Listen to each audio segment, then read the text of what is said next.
और क्या इस कलयुग कर स्टाम्प पर लिख करके थोड़ी देगा कि मैं कलयुग चल रहा हूँ भाई, मेरे यहाँ आ गया हूँ, तू देख ले मैं कैसा हूँ।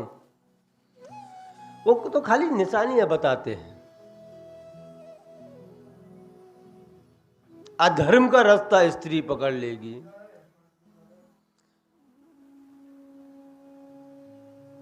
भाई भाई की नहीं सुनेगा,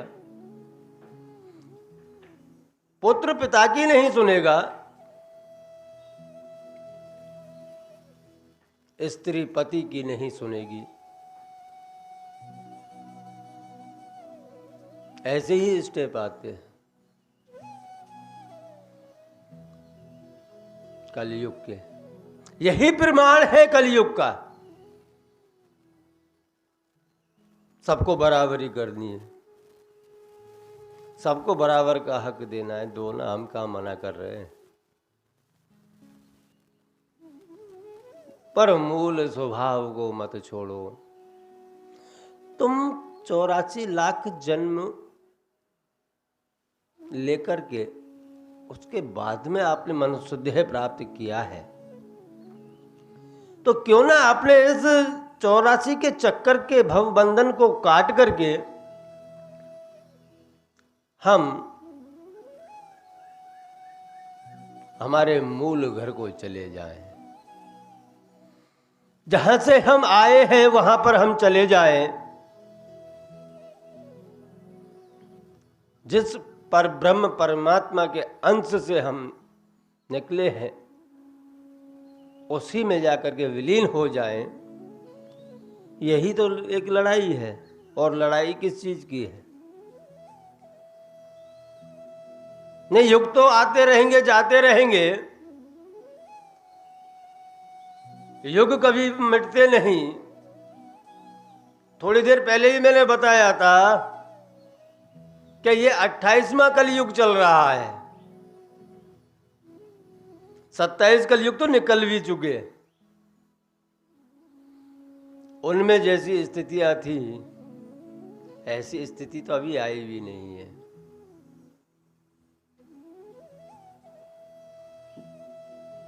जब आएगी तब किसी की मान मर्यादा कुछ नहीं रहेगी। सब अपनी अपनी मर्यादाएं तोड़ देंगे। चारों तरफ पाप व्याप्त होगा और उस पाप के आचरण को देखने के लिए शायद हम ना रहें, और हम रहना भी नहीं चाहते।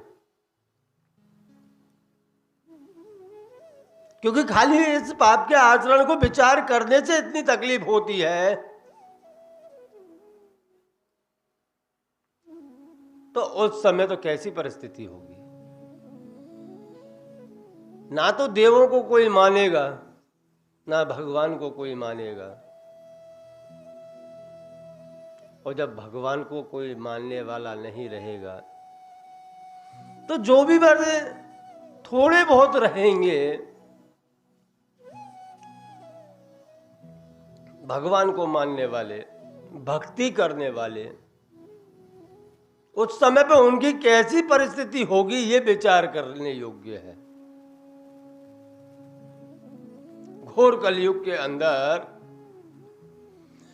भगवान को मानने वाले, भक्ति को करने वाले जो होंगे उनकी परिस्थिति कैसी होगी? ये लोग जीने देंगे? लेकिन वो तो फिर भी प्रभु के चरणों में आनंदित ही रहेंगे। परेशान करेंगे पूर्ण रूप से, इसमें निसंदेह है, कोई संदेह नहीं है। पर वह विचलित नहीं होंगे, क्योंकि उनके भाग्य में लिखा है कि वह सतयुग की शुरुआत करेंगे। पाप सत्य को ढक सकता है, मिटा नहीं सकता, क्योंकि पाप की उम्र छोटी ही होती है। सत्य कभी मर नहीं सकता, सत्य मिट नहीं सकता। और जो हमारे शास्त्र कहते हैं वो सत्य है। उसको कोई मिटा भी नहीं सकता। फिर से कलयुग लगेगा।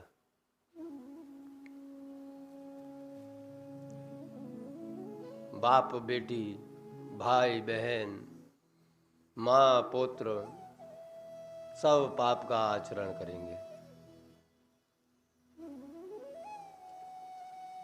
उस समय जो परिस्थिति भक्तों की है, उस परिस्थिति को याद में रखते हुए हम हमारा मूल स्वरूप ना खो दें। कहने का तात्पर्य इतना ही है कि हम हमारे मूल स्वरूप को ना खो दें, इसलिए भगवान की भक्ति करते रहें, ताकि हम नहीं तो हमारी संतानें आकर के सतयुग की शुरुआत करें।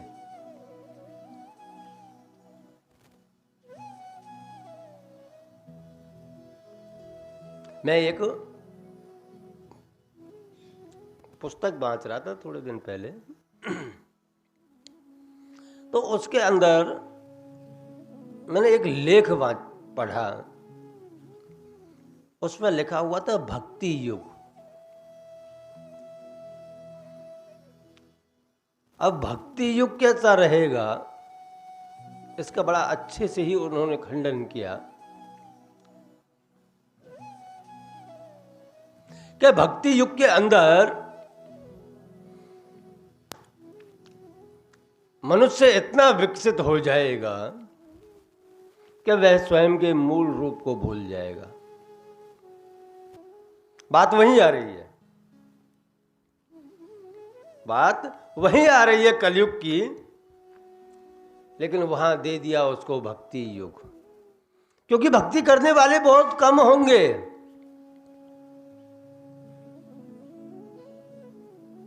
इसलिए उसको भक्ति युग कहा गया है। आपके बच्चों के बच्चे जब बड़े हो जाएंगे तब वह पूछेंगे कि भगवान का मतलब क्या है।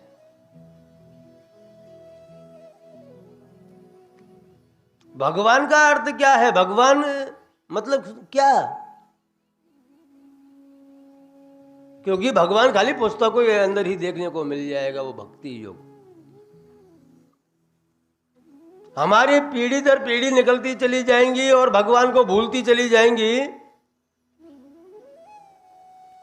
तो उनको बताने वाला कौन होगा कि हम सनातन धर्म के अनुयायी हैं, हमारा धर्म सनातन है और हमारे फलाने फलाने भगवान हैं। ये मनुष्य को बताने वाला नहीं रहेगा, तब खाली पुस्तकों में लेख आएंगे कि भगवान ऐसे होते हैं। मैं तो अभी तो सतयुग का ही अनुभव आभास करता रहता हूं, क्योंकि अभी तो भगवान को मानने वाले बहुत हैं। एक ढूंढो हजार मिलेंगे भगवान के चरणों में प्रीत रखने वाले, लेकिन वह भी एक समय आएगा जब बच्चे पूछा करेंगे कि भगवान का मतलब क्या है। मठ मंदिरों में पब्लिक जाना बंद कर देगी, वैश्यालयों में पड़े रहेंगे इंसान। वह समय कितना कठिन होगा। स्वयं के धर्म को भूल जाएंगे। खाली विचार कीजिए, अगर आप अपने माँ बाप को भूल जाएं तो कितना कष्ट होता है माँ बाप को।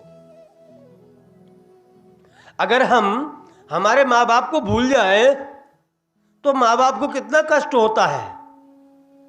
या फिर हमारे बच्चे हमें भूल जाएं तो हमें कितना कष्ट होगा। ये स्वयं के ऊपर विचार करके देखो, तो वह तो कलयुग है। कलयुग के अंदर धर्म को अगर हम भूल जाएंगे तो हमारे परब्रह्म परमात्मा को कितना कष्ट होगा। वह शुरुआत कहां से करेगा, वह अवतरित कहां होगा, क्योंकि चारों तरफ पाप ही पाप है। ऐसी कोई मां भी तो चाहिए, यशोदा जैसी, देवकी जैसी, कौशल्या जैसी, जहां वो अवतार ले सके, जिसके यहां पर रह सके। ऐसी एक मां भी तो चाहिए।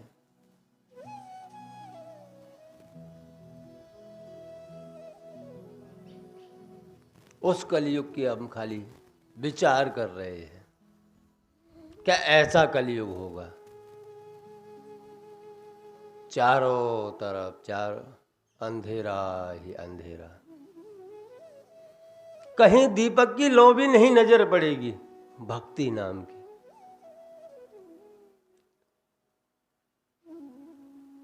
उस समय पे खाली जो धैर्यवान लोग होंगे, संपूर्ण भाव से जो भक्ति कर रहे होंगे, वही भगवान के चरणों में अनन्य विश्वास रख कर के ही सतयुग की शुरुआत करेंगे। वैसे देखा जाए तो आज से कलयुग कितना भयंकर चल रहा है, कहां कहां लड़ाइयां नहीं चल रही, बताओ। जिस चीज को यही छोड़ के जाना है उसी के पीछे लड़ रहे हैं। पैसे के दम पे है, एक दूसरे के ऊपर वर्चस्व कायम कर रहे हैं। हमारे पास पैसा है, हम पड़ोसी को दबा ले, एक पड़ोसी दब गया तो दूसरे पड़ोसी को दबा ले।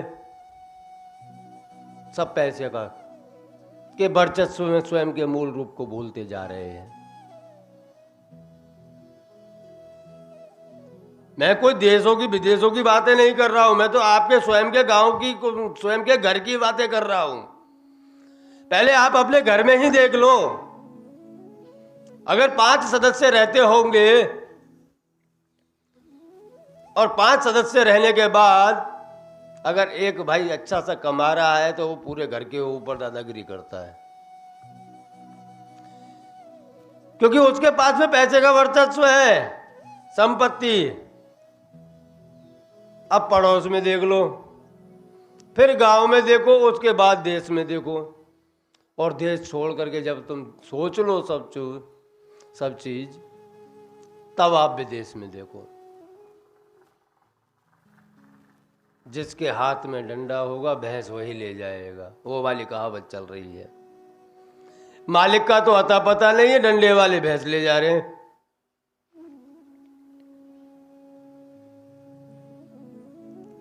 तो शुरुआत तो हो चुकी है भाई, एक ना एक दिन अंत तो आना ही है।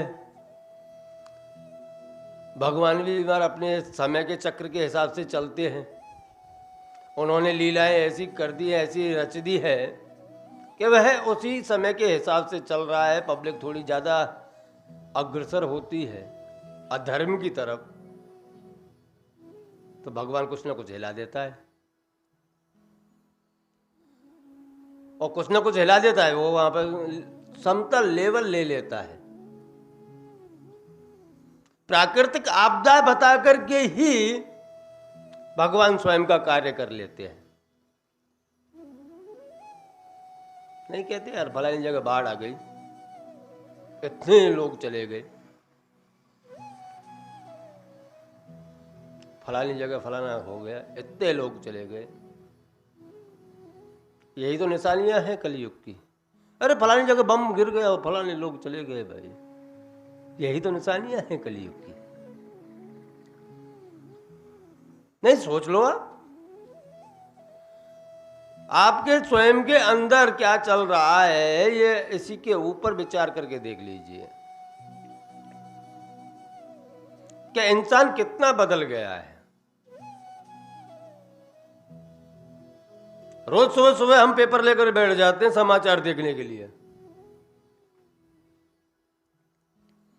समाचारों में देखते हैं फलानी जगह एक बस खाई में गिर गई और 50 लोगों की मृत्यु हो गई। बस फलानी गिरी, दूरगिरी समाचार पढ़ा, समाचार हमें मिला तो क्या हुआ? अरे होता रहता है यार, कलयुग है, कोई फर्क नहीं पड़ता अपने को।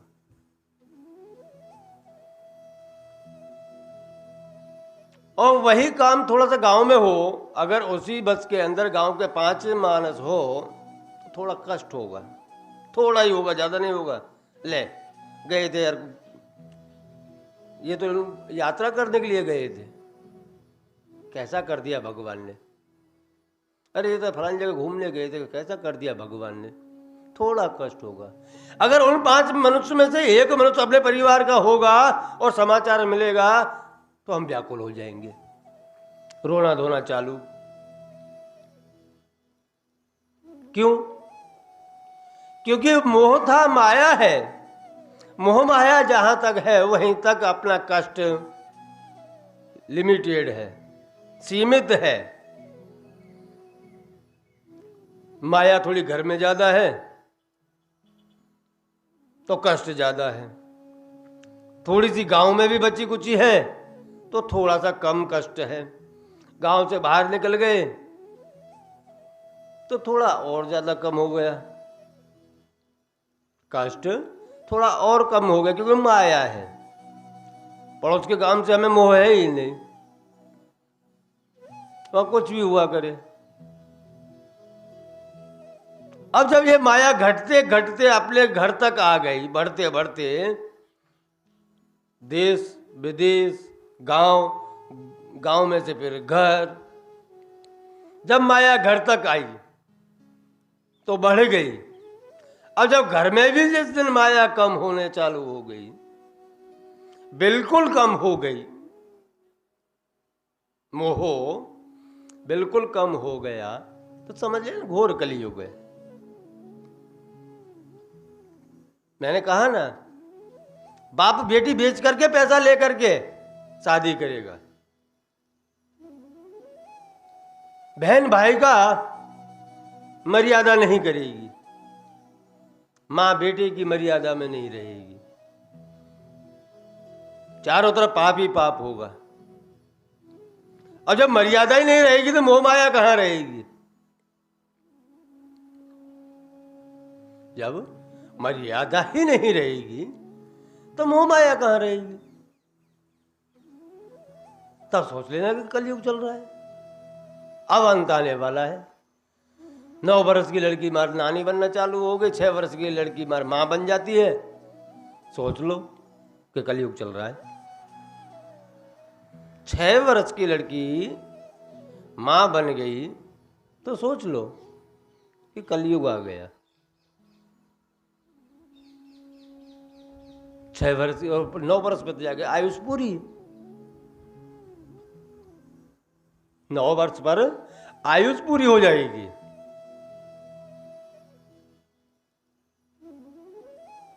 क्योंकि आज हम देखते ही जा रहे हैं ना, छोटा सा बच्चा हुआ नहीं तुरंत सेल्फी, टेक्नोलॉजी बता दिया, खाना नहीं खा रहा चलो फोन पकड़ा दो, खाना खाना चालू कर देगा।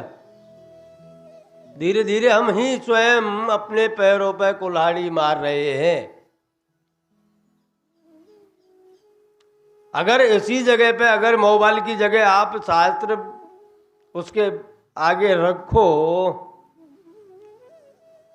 तो वहां भक्ति वास करती है, धर्म का आचरण रहता है। जिस घर में कथा सत्संग प्रवचन रहते हैं, भक्ति रहती है, भगवान का अनुसरण करते हैं, वहां भक्ति वास करती है।